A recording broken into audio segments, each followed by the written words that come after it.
This game has thousands of players, a cute art style, and tons of things to do, but I almost quit because of one major problem.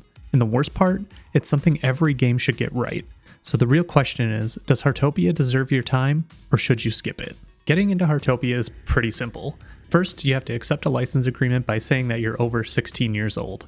I thought that was kind of weird since there was a My Little Pony event going on while I was playing. I don't know many 16-year-olds who are into My Little Pony, but then again, I don't really know any 16-year-olds, so who knows. The game just feels like it's made for a younger audience. After you accept the license agreement, there's another download. If that annoys you, I get it, but there's actually a good reason for it. Heartopia is cross-platform, which means it's on multiple storefronts. When a game updates, each storefront has to review it before the update goes live. By downloading files after you open the game, the developer can push quick fixes and new content faster.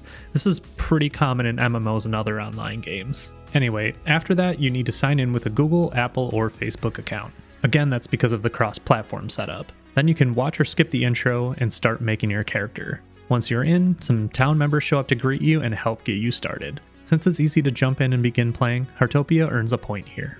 When it comes to joining a friend though, I was pretty frustrated. I know some players might disagree, but it took way too long to play with friends. First, you have to reach Developers Guild level 4 before you can even add someone. This took me around an hour and 20 minutes. Once you unlock it, you search for your friend's UID, which is under their picture profile.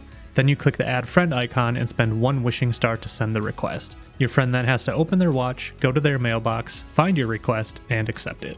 The steps themselves aren't that hard, but the problem is how long it takes to get there. You can't just start the game and play together right away. You have to spend about 80 minutes doing other tasks that could arguably be done with your friend. On top of that, you shouldn't have to spend any kind of currency just to add a friend. Even if it's only 1 wishing star, that currency is meant for buying items. It shouldn't be used for basic features like this. Because of those reasons, the game doesn't get a point here. Figuring out what to do in Heartopia is very easy. The game guides you from person to person and helps you get started. You'll get quests, learn how to craft, expand your home, try new hobbies, and move up in the Developers Guild. The Developers Guild helps you track and unlock new items and events as you level up. There are also events that show up with a red dot so you know to check them. Looking at these often will help you earn rewards, sometimes just for logging in. When you have a quest, you'll see a trail of stars and an icon that points you where to go next. Because of how easy it is to learn, Heartopia earns another point here. Like any life sim, Heartopia has a lot to do. Along with quests and talking to NPCs, you can also play with other people.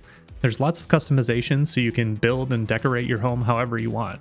You can grow a garden, fish, catch bugs, go bird watching, cook, and even take care of cats and dogs. There are also collections where you gather items, including those with different star ratings. The more you collect, the more rewards you earn. You can also customize your character, and you can unlock more options as you play.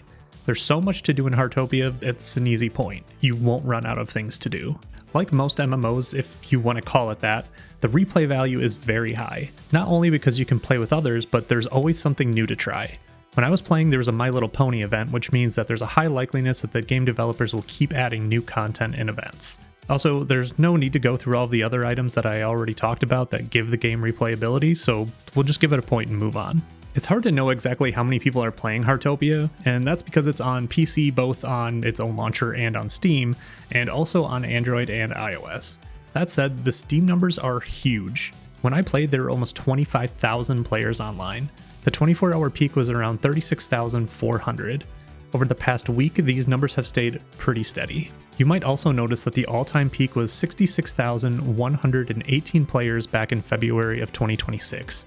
It's normal for games to lose players after launch, but since Heartopia still has a huge player base, I wanted to see why. Come to find out, the developers disclosed that they were using generative AI for some of the game art, which wasn't something that they disclosed from the beginning.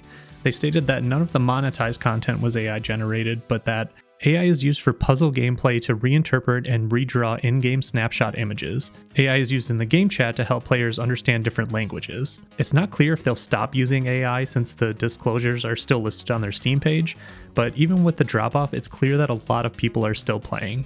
Because of that, Heartopia gets another point here. The first thing you'll notice about Heartopia is its cute and cozy art style.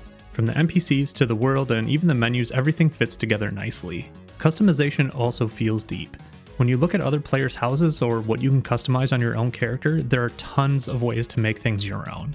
Plus, with the in-game events, you can unlock even more items. The Developers Guild is a great system. It helps you learn the game and gives you a clear sense of progression. In some games, you're constantly searching for NPCs to find quests, which can get confusing and boring. This system makes things much easier to follow. Lastly, and this is a big one for a free-to-play game, I never felt pressured to spend any money. There were no annoying pop-ups when I logged in. I just opened the game and started playing.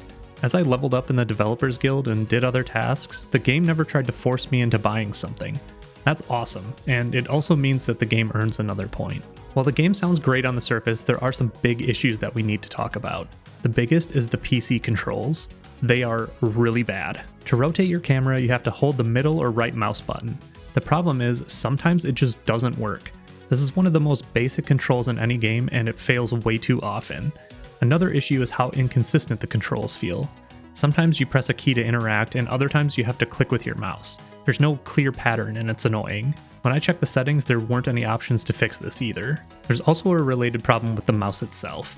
Even though the game is set to full screen, your cursor doesn't stay locked in the game. If you have more than one monitor, it becomes a huge issue. Since you need the mouse to move your camera, it's very easy to drag your cursor onto another screen and click something by mistake. It's extremely frustrating. This leads into another big problem. The game feels very much like a mobile game. It's like they went out to publish a game on mobile app stores and then they also decided last minute to publish it on PC without actually spending any time to make it a decent port. If they at least fixed the mouse and control issues, it would already feel much better. And if they updated the UI to feel more like a real PC game instead of a mobile port, I would be much more likely to recommend it. There's also an issue with sound. While playing, your in-game phone will ring when an NPC calls about a quest. That's fine, but the problem is how loud it is compared to everything else. Also, sometimes the phone starts ringing while you're in a loading screen and you can't do anything to stop it. You're just stuck listening to it until the game finishes loading. Other times it rings when you're trying to read something, so you either have to rush through it or deal with the loud noise in the background. Because there are so many issues with the gameplay experience, Heartopia doesn't get a point here. When it comes to Heartopia's fun factor, it's really hard to say if it's fun. Quite honestly, the NPCs are a little bland and the quests you're given aren't very exciting. It's mostly just fetch quests or crafting or talking to an NPC. There really isn't much in terms of excitement. To some, this may be fun, and I can see why. If you're just looking for something that's relaxing or something mind-numbing, this is it.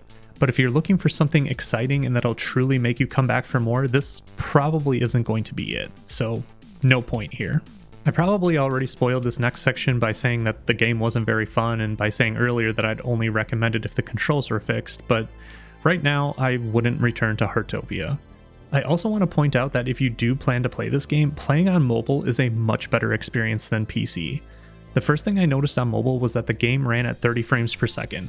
I was able to change it to 60 frames per second in the settings, which helped. But my phone has a 120Hz display, so it was a bit disappointing to be limited to 60 frames per second. At the same time, my phone did get pretty warm after switching to 60 frames per second, so the game could use some better optimization. I also ran into random stuttering and lag on mobile, but even with those issues, it still felt much better than playing on PC. That said, the controls are the main reason why I wouldn't come back to it on PC. On top of that, there are other life sim games that offer the same, if not better experience, and they're free. Palia is the first one that comes to mind. I have over 150 hours in that game. It's a ton of fun, it's still being updated, and the story keeps you interested. Another option is The Sims 4. It's been free to play for a few years now, and even though it came out in 2014, the series has been around for a long time. It also has a huge player base and a very active community. Right now, I think both of those are better options than Heartopia, so no point here. With some small changes, this game could be great. While the developers probably won't see my specific criticisms of the game, I hope that the other people playing who also share some of my frustrations are making it known to the developers. However, for now, that means that Heartopia scores a 6 out of 10, placing it in B tier. If you're thinking about trying Heartopia, I've added links to the store pages in the description. Also, don't forget to click the video link on your screen, because the next game might be your new favorite.